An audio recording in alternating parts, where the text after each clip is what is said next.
She walked into the courtroom like it was a runway, heels too high, sunglasses still on. She didn't see the federal agents following her. She didn't see the warrant. But I did. And I knew this wasn't just family drama anymore. It was the end of pretending. 3 weeks ago, I lent my sister $5,000 to avoid eviction. She cried. I believed her. Then I saw her Instagram. Gucci bags, champagne, and a caption that read, "Treat yourself, life's too short to stress." That was the moment I realized I'd been played. It was a Wednesday, around 11 p.m., and my living room was dark except for the bluish glow from the muted television. Lily's name lit up my phone. I remember thinking she never called that late unless something was wrong. Lily left me a message crying, "Axel, please pick up. Oh my God, I'm in trouble." When I answered, her words tumbled out so fast I had to piece them together. She'd lost hours at work. Her landlord was serving her final notices, and she was sure she'd be evicted by the end of the month. Our parents had already helped her with car payments, so she begged me not to burden them further.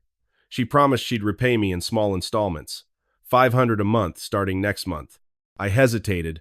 My mental calculator was screaming that her story didn't quite add up.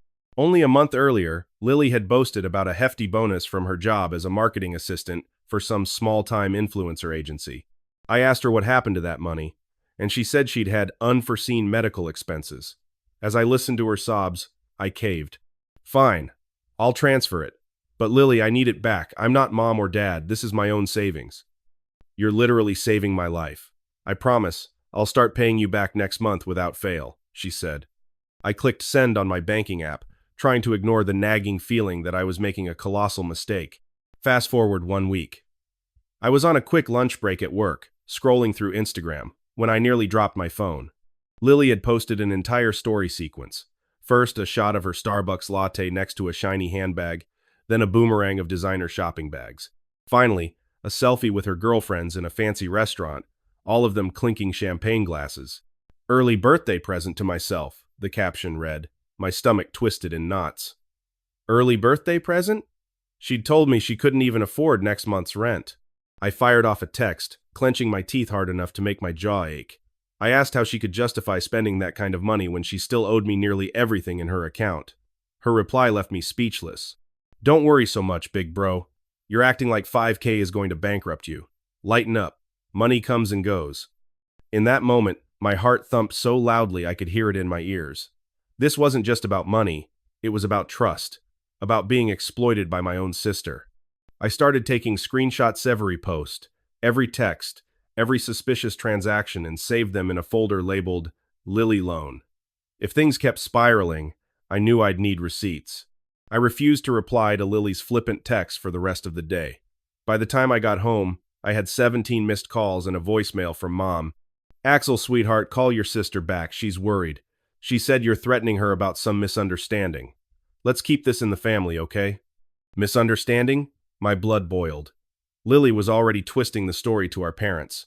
But I was too drained to call anyone. I needed time to gather my thoughts, figure out how to handle this. The last thing I wanted was a family war, but it seemed inevitable. A few days later, I posted my dilemma on Reddit for advice, never expecting it to go viral. The comments poured in, calling Lily a user, a scammer, and far worse. One comment stood out, "Check if she's done this before." It got me wondering if there was a pattern. My cousin Abigail, who had read my post, slid into my DMs. "Hey, I saw your Reddit post. I think Lily scammed me last year. I was too embarrassed to admit it." I felt my chest tighten.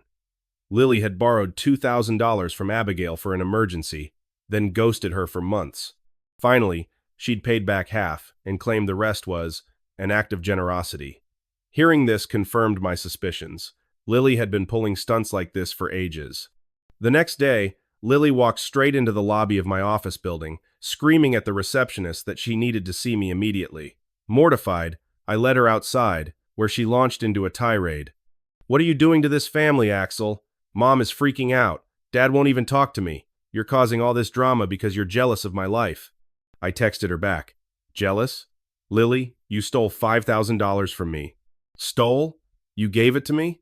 I don't understand why you're making a federal case out of this."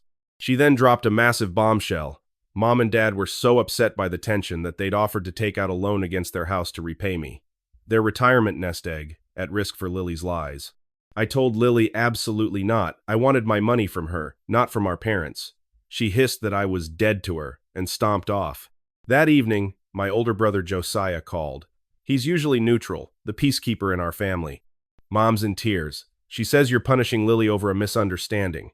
Dad is quiet, but you know how he gets when he's angry. And Lily is Lily. I was pissed off. She's lying.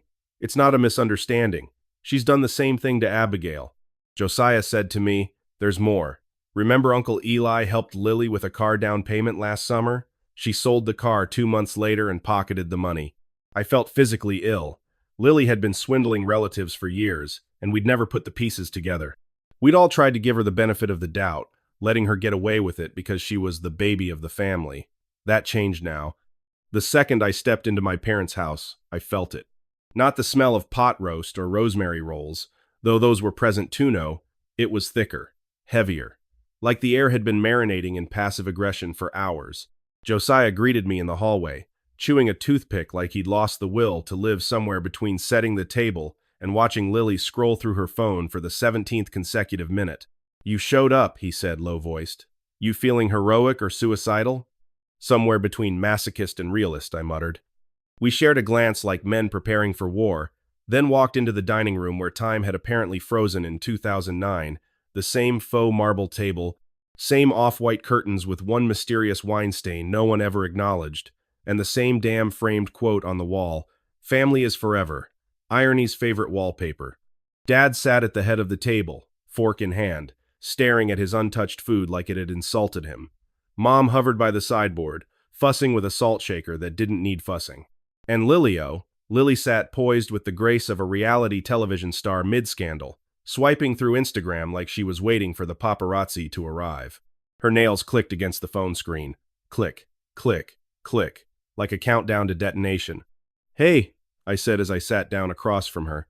She didn't look up, just mumbled, Mom clapped her hands with the cheer of a hostage negotiator. "Let's say grace."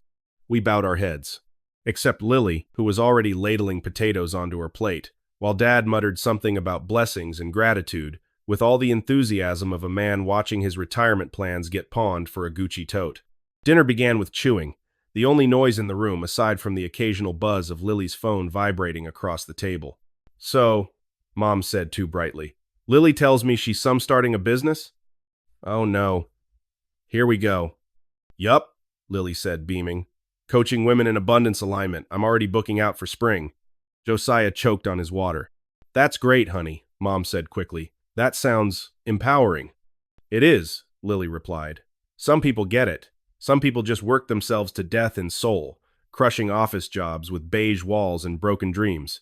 She looked right at me when she said it. "Beige walls?" I said. "You mean like your last job? The one you ghosted after 3 weeks because the HR lady gave you weird vibes?" "That's rich," Lily snapped, "coming from the guy who spends his life inside a spreadsheet. Better than spending someone else's money inside a Gucci store," I said evenly. Boom. First punch landed. Her eyes narrowed. "You really want to do this here?" I didn't realize there was another venue for emotionally blackmailing the family. Josiah raised both hands. "Can we not, please? At least wait until dessert to ruin Mom's blood pressure." Lily's voice rose, full drama unlocked. "You've never had to struggle, Axel. You were always the golden child. Straight A's, scholarships, job offers before graduation. Me? I had to fight for everything." I blinked.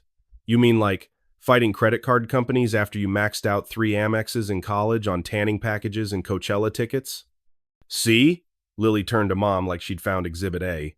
"He always throws it in my face. He acts like he's so much better than me, even when we were kids." "Lily, sweetheart." Mom started, voice brittle. "No, Mom. Let her finish," I said. "Let her tell everyone how this is my fault that I made her spend the money she begged for on luxury handbags instead of paying rent." "It wasn't your money," Lily shouted, red creeping up her neck. My fork paused in midair. "Excuse me?" "You gave it to me. A gift doesn't come with strings." I laughed, a sharp, bitter sound. "A gift? Is that what we're calling it now? You literally sobbed about eviction." "I was stressed. I needed relief. Retail therapy is real." Josiah muttered, You're not supposed to take it as medical advice, Lils. She whirled on him. Don't you dare gang up on me. We're not ganging up, he said. We're just collectively exhausted. And then, just like that, I was 8 years old again. Lily had fallen off the monkey bars at the park. I'd heard the thud, the sharp cry, and run faster than I ever had in my life. She was lying in the sand, wrist bent weirdly, crying so hard she hiccuped.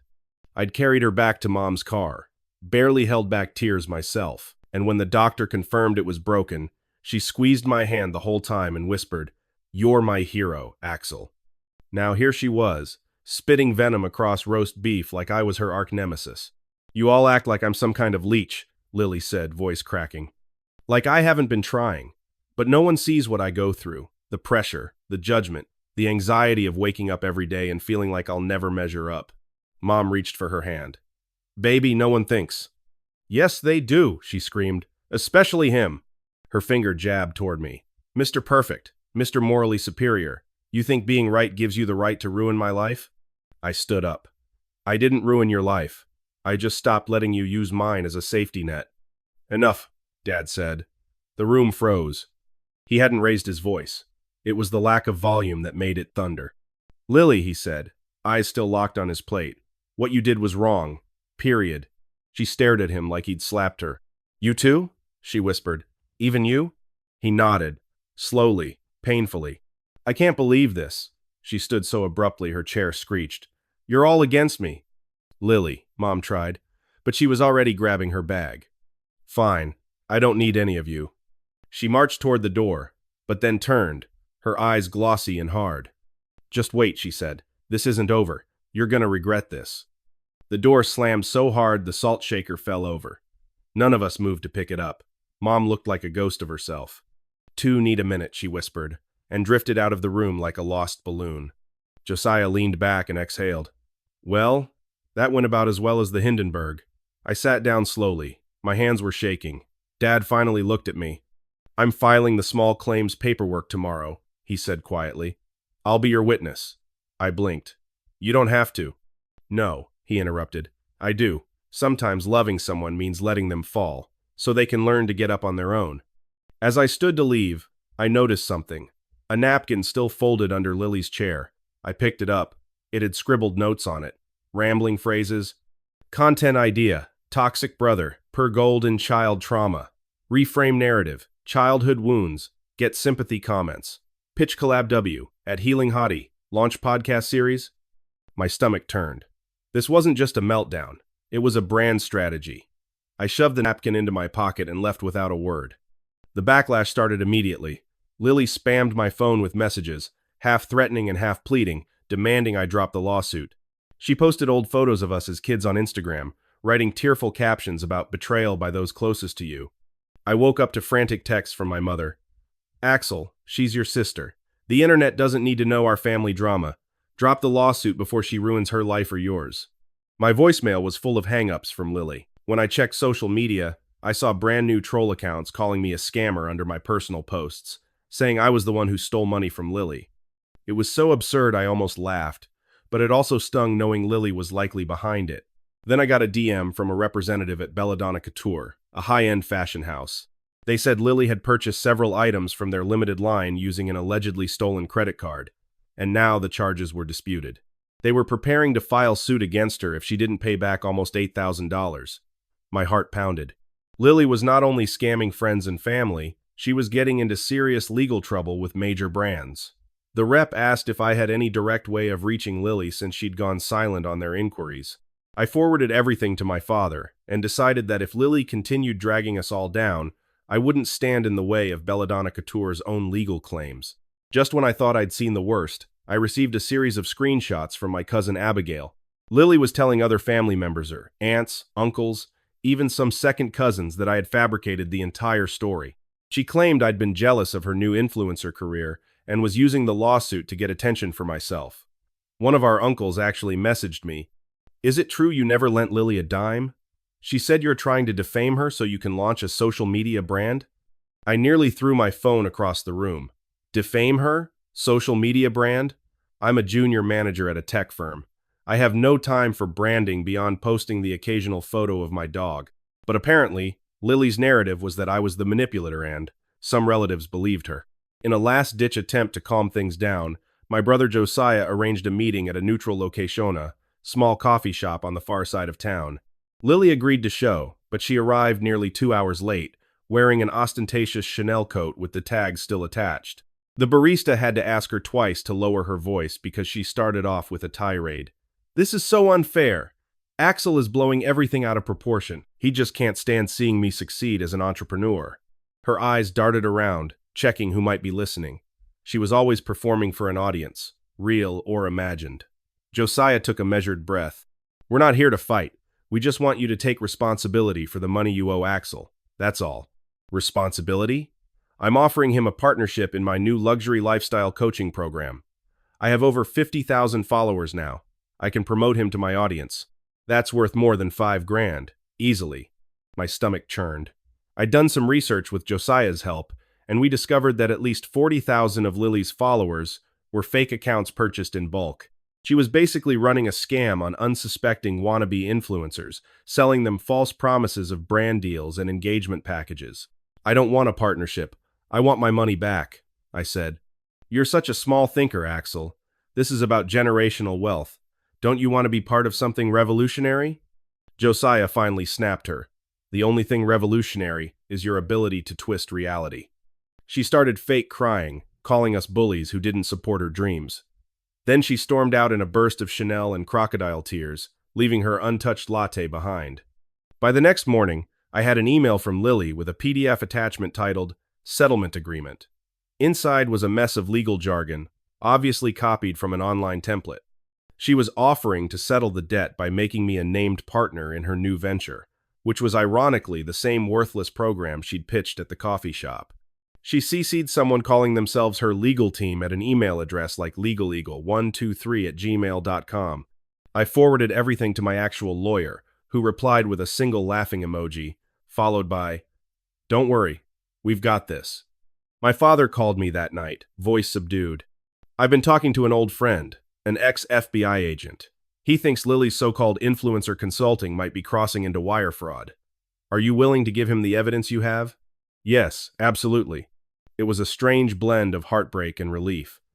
Heartbreak because this was my sister, the same person I once hoisted on my shoulders so she could see fireworks. Relief because maybe this was the only way to make her stop hurting people by letting the law step in. In the midst of this chaos, more revelations emerged. Lily wasn't just buying luxury items for show. She was addicted to the thrill of high-end shopping. Belladonna Couture had emailed me again, saying Lily had tried to open a store credit line under yet another name. She apparently owed several upscale boutiques thousands of dollars. They were threatening lawsuits if she didn't pay up. I mentioned it to my mother, hoping she would see the gravity of the situation. She clutched an old family photo album while tears streamed down her face. I keep asking myself where we went wrong. She was such a sweet little girl who loved princess dresses and tea parties. I never imagined she could do something like this. She needs help, Mom. Real help.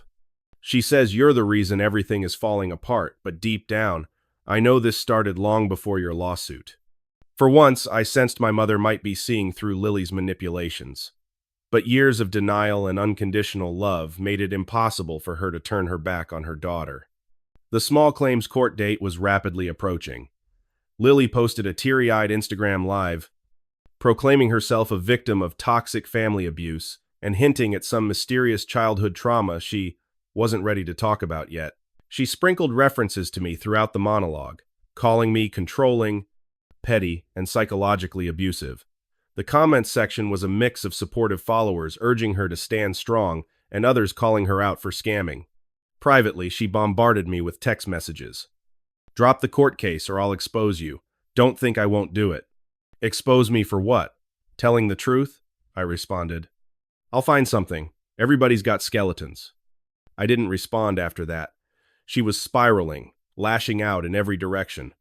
Dad quietly gathered more evidence, while Josiah stress-baked about 4 dozen cookies daily, distributing them to neighbors who had no idea about the storm swirling around our family. I barely slept. I kept picturing Lily's face, hearing her voice. Part of me still wished we could rewind to simpler times family dinners without drama, laughing at old inside jokes. But that Lily was gone, replaced by someone who saw relationships as ATMs and Instagram as a stage for her self-styled success. That same night, Josiah called me, voice taut with tension. I found a series of private Instagram stories Lily posted for her close friends group. She was bragging about how easy it is to manipulate family if you push the right guilt buttons. She even joked about you being naive. Naive, yeah, I guess I was. Don't blame yourself. She's made a career out of this. Dad, Josiah, and I compiled every screenshot, message, and receipt into a thick folder.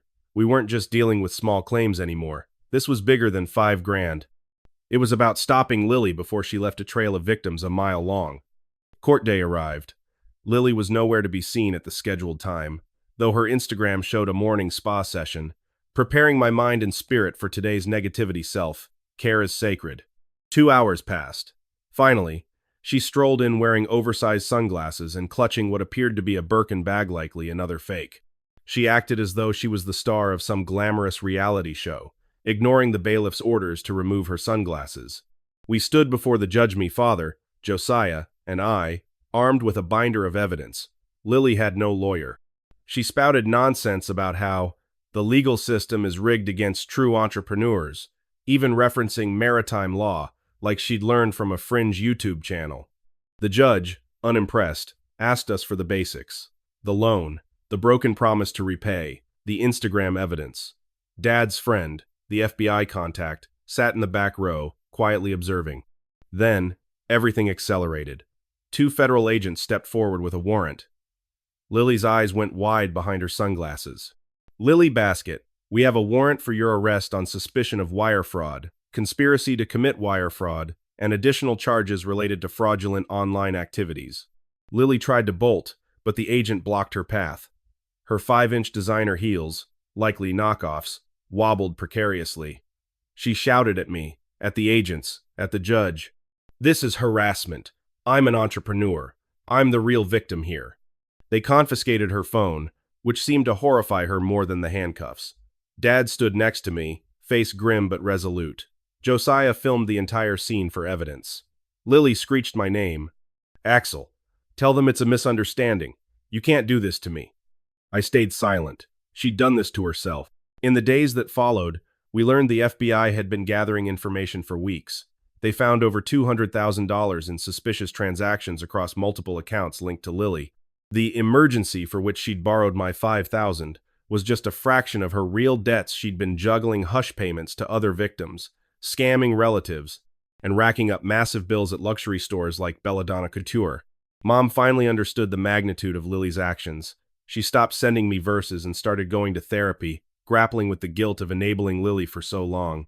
Dad admitted he'd felt something was wrong for years, but never wanted to believe his little girl could be so devious.